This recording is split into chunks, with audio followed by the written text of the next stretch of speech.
Bonjour, je m'appelle Martin Séguin. On en est maintenant à la 4e vidéo sur mon meuble de table à café.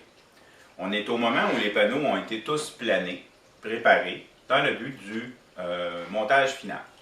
Nos panneaux n'ont pas les dimensions adéquates. Donc on va procéder aux mises en largeur et aux mises en longueur finales. On sélectionne nos morceaux en essayant de visualiser notre projet. Moi, mes deux panneaux extérieurs sont ceux qu'on va voir le plus. Donc, je vais choisir les deux plus beaux pour ça. Ces deux morceaux-là n'ont pas exactement la même longueur que les deux intérieurs. Donc, c'est maintenant le temps de les tailler. On va faire, première étape, la mise en largeur à 14 pouces de toutes mes planches. Pourquoi cette étape-là en premier? Bien, j'ai déjà des beaux champs droits qui vont me permettre de passer ça au bandit facilement. Pour la mise en largeur, chose importante, on ajuste notre guide en fonction de la lame. En passant, quand vous allez préparer votre ajustement de guide, et vous fixez la petite plaque ici qui vous donne les mesures, assurez-vous de le faire intérieur de la lame, entre les deux, parce qu'on pourrait se mélanger. Et peu importe que vous êtes dessus ou pas, et que vous pensez certain, ça ne coûte rien de prendre le ruban, puis de vérifier. Pourquoi? C'est juste une affaire en plastique qui tient par deux vis. On pogne une planche, on donne un petit coup de dessus, on vient de perdre notre ajustement. On est toujours mieux de vérifier. Coûte rien. Donc, on s'installe. Choisit le côté qu'on veut se débarrasser. On s'accote sur le guide. Et on se lance.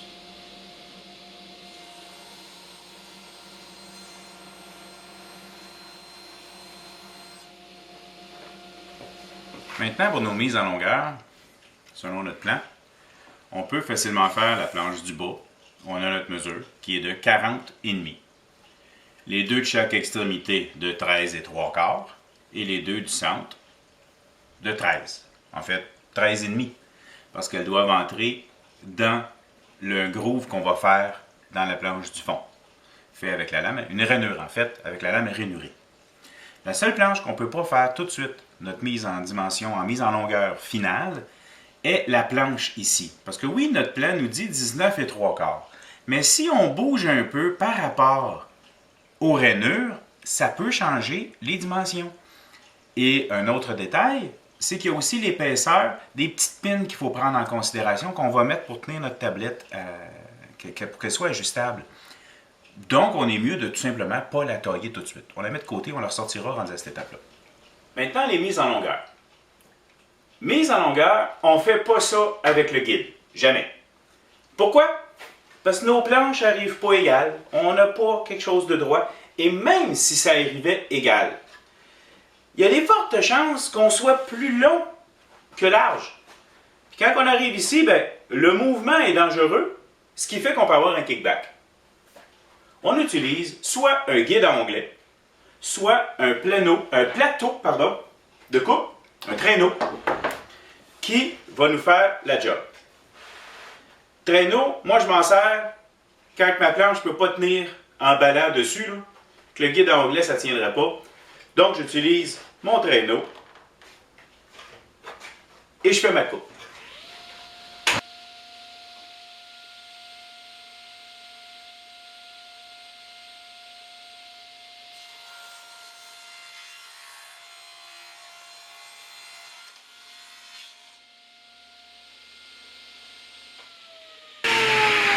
Notez que je ne suis pas revenu.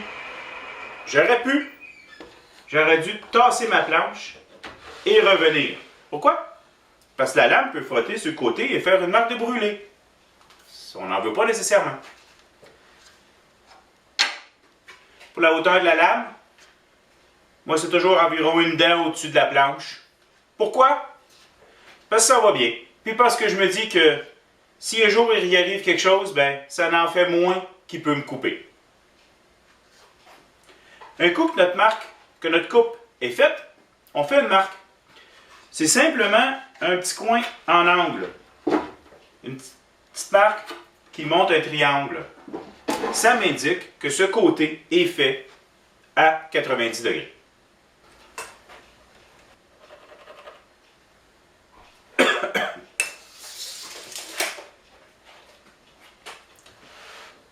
Un coup que notre premier côté est fait, on peut faire le deuxième.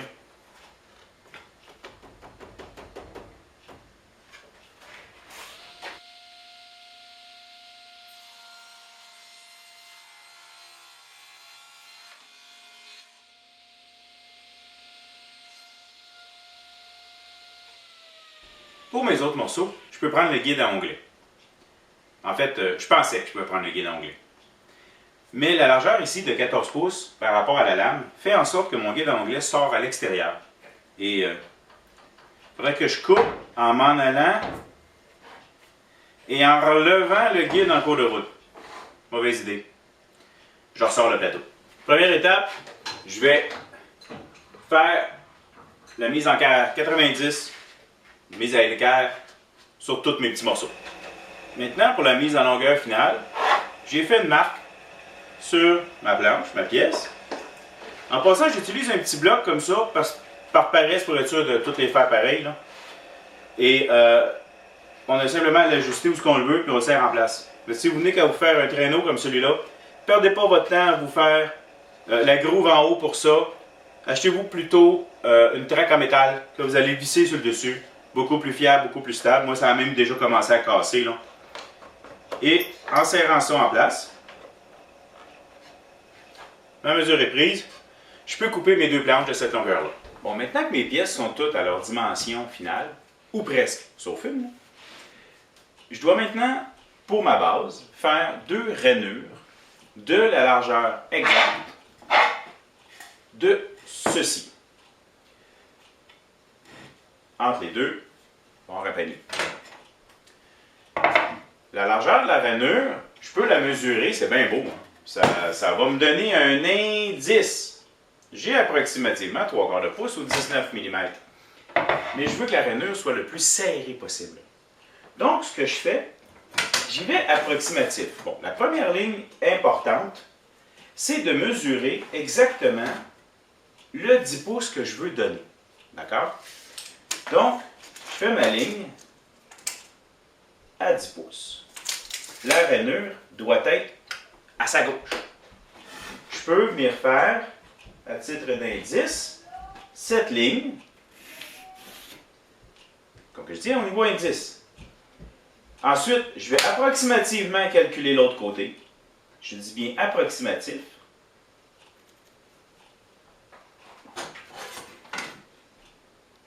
Je trace une ligne. Et je dois rapporter les lignes sur le dessous de la planche. En fait, pourquoi? Parce que quand on fait une rainure, on la fait la planche vers le bas, c'est-à-dire à l'envers. Et quand on va s'ajuster, c'est la seule qu'on va voir comme il faut. Donc, je sais que c'est mon extérieur qui est la maître. Je fais mes dessins des deux côtés en pensant à comment je vais la passer, pour être sûr que, justement, en l'installant dessus, que je vois ce que je fais. Bon, maintenant que mes marques sont faites, j'ai installé la lame rainurée dans le banditier. C'est dur des fois de figurer exactement la largeur qu'on a besoin. On a beau dire que c'est 3/4, mais si j'ai sablé ou plané, un petit coup de plus, un petit coup de moins, ça ne se voit pas à l'œil, mais ça peut paraître sur nos mesures. Donc, même si vous vous souvenez c'est quoi 3/4 ou 19 mm au niveau des nombres de lames, des fois on peut avoir besoin de petits spacers, des petits espaceurs qui peuvent aider. Selon la couleur, ça donne une certaine épaisseur. J'ai été obligé d'en mettre deux. Donc, on fait un test, on passe, pour trouver la bonne largeur. Ça m'en a pris 3. Maintenant, avec le troisième, j'ai trouvé la bonne largeur. On voit très bien, ça rentre. Parfait, aucune marque de chaque côté, aucun espace. Ensuite, on fait la hauteur. On passe autant de fois que nécessaire pour trouver notre bonne hauteur. Contrairement à ce que j'ai dit depuis le début du vidéo, ce ne sera pas 1/2, ça va être 3/8. Parce que 1/2, j'enlève trop de matière. Je veux quand même garder la moitié de ma planche. Donc, j'enlève uniquement, je fais une rainure de la moitié de son épaisseur. Voilà, je suis prêt à passer ça.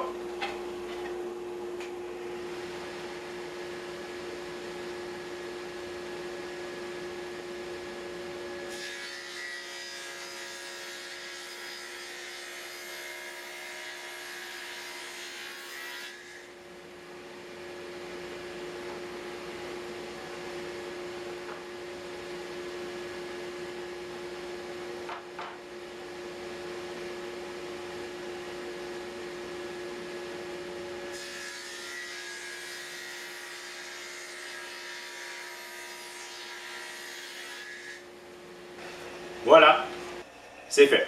Prochaine étape. Pour l'assemblage, j'ai décidé d'utiliser la technique des pocket holes de Craig. Je vais faire tenir uniquement les deux extrémités et la planche sur le dessus de cette technique-là. Par contre, la planche, elle doit tenir, mais pas extrêmement solidement. Donc, avec les vis, ça permet le mouvement du bois. Je fais uniquement 3 trous assez centrés. Pour 2 raisons. L'expansion de mon meuble, fait qu'en étant des trous dans le centre, eux vont moins subir d'expansion. Et aussi, le fait que si je ferais les trous aux extrémités, quand on serait devant le meuble, on serait porté beaucoup plus à les voir. Donc, on fait les trous.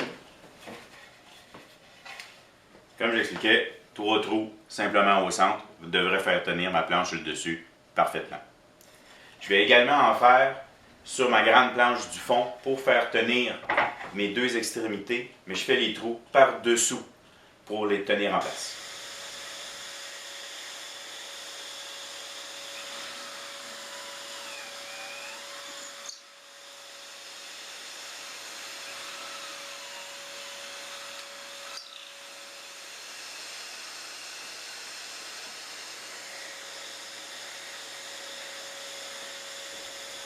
Maintenant, je veux faire mes trous pour ma tablette ajustable. J'ai trouvé la quincaillerie, la petite pine que je vais mettre pour tenir ma tablette. Et bon, j'utilise ce gabarit de Rockler, je trouve qu'il va très bien.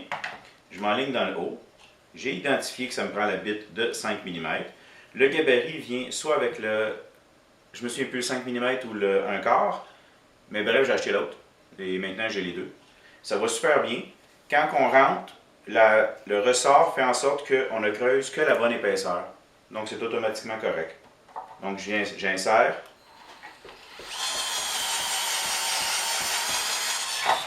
Voilà, mon trou est fait. Et j'enligne tout ce que j'ai besoin des 2 côtés sur mes 2 planches.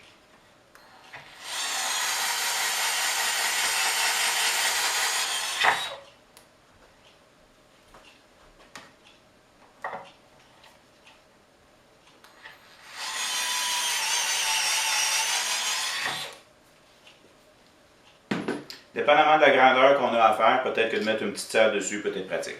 Maintenant que toutes mes pièces sont prêtes, machinées, de bonne dimension, avec les trous nécessaires, prêtes à faire l'assemblage, eh bien avant, je vais sabler mes pièces. Pourquoi? Bien parce qu'un coup que c'est tout assemblé, il y a des coins qui sont plus difficiles à faire. Je vais quand même être obligé de faire un sablage après, mais je commence un bon sablage avant, j'enlève toutes les marques, les petites pocs, les choses que je vais améliorer, les traits de crayon, on fait ça tout de suite. Je fais ça à l'orbital, papier, grain, 100. Je vais faire le 100, le 120 et fort probablement 150. Mais on pourrait arrêter au 120. Je travaille toujours, première étape, dans le sens contraire du grain. C'est là qu'on fait le plus possible nos correctifs. Pour terminer dans le sens du grain. Ensuite, on change de papier, on monte au 120 et on refait la même chose. Même chose avec le 150. C'est le 100 qui travaille le plus. Je vous l'avoue, là. Le 120 enlève les marques du 100, et le 150 enlève les marques du 120. À l'attaque.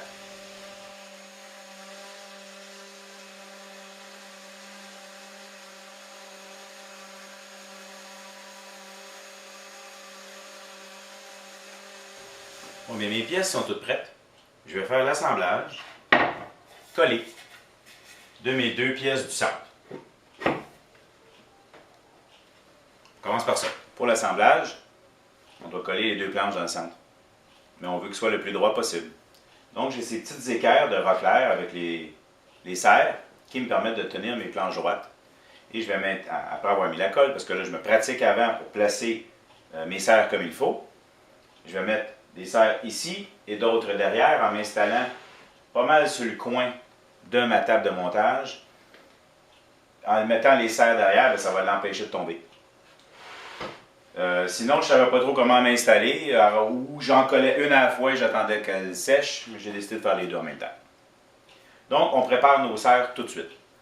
On n'a pas besoin de serre avec énormément de pression. Donc, je vais utiliser des petites pompeuses qui devraient très bien faire la job, parce que tout ce qu'on veut, c'est de garder les planches dans leur trou.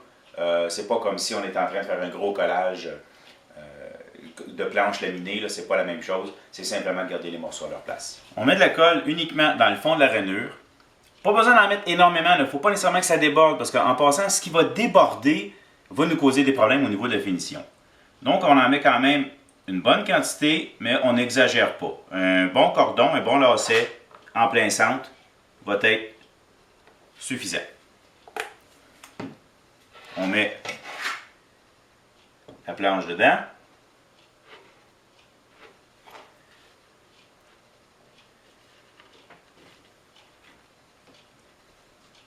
Bien centré à sa place. Tout excédent de colle, on l'enlève immédiatement.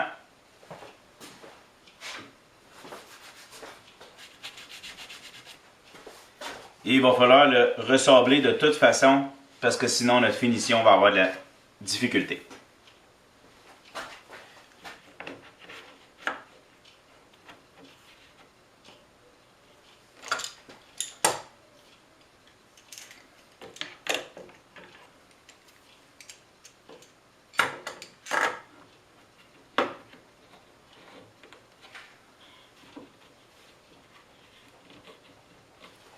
Je suis bien équerre, bien placé.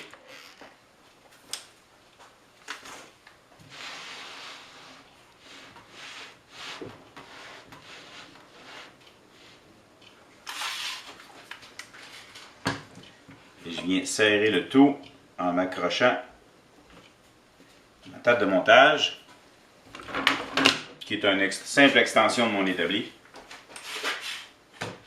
En serrant, il y a de la colle qui sort. Donc, on va l'essuyer. Tout collé, on check l'heure, puis on attend au moins 1 heure avant d'aller plus loin. Dans 1 heure environ, je pourrai mettre mes 2 planches d'extrémité avec mon kit Craig. Et en attendant, je vais aller tailler ma planche pour la tablette. Maintenant que j'ai ma bonne dimension, en tenant compte des pins qui vont le tenir en place, parce qu'il faut quand même que j'y laisse un certain jeu. L'épaisseur de la pin a une importance. Et je vais venir faire un test un coup que ça va être taillé. Quand c'est beau, j'ai juste à l'assembler, on va pouvoir passer à la prochaine étape. Me voici à l'assemblage. Le restant collé.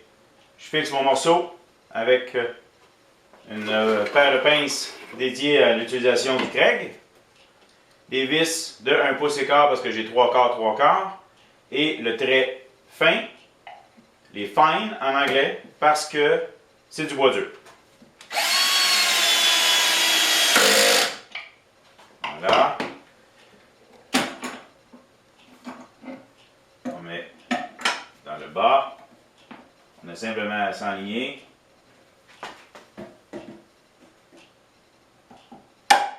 On serre. Et voilà. Si je ne suis pas correct, ben, je desserre. Je réinstalle.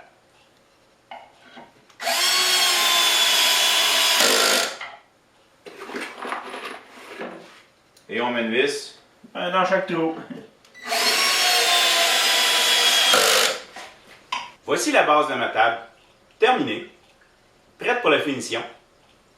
J'ai pas encore mis les pattes en dessous, on va faire ça en dernier. Et avec mon dessus, ça va donner quelque chose. Comme ça.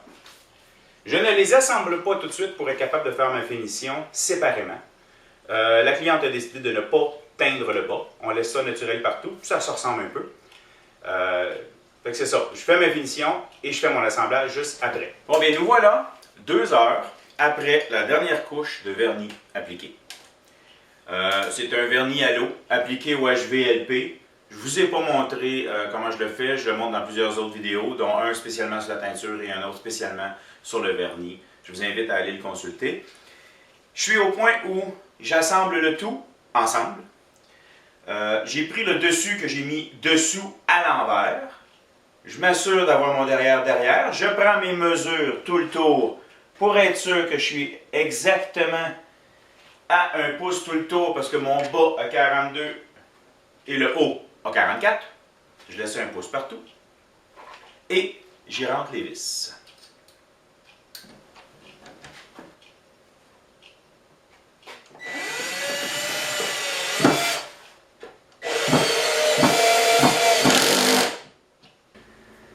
Et voilà le meuble terminé.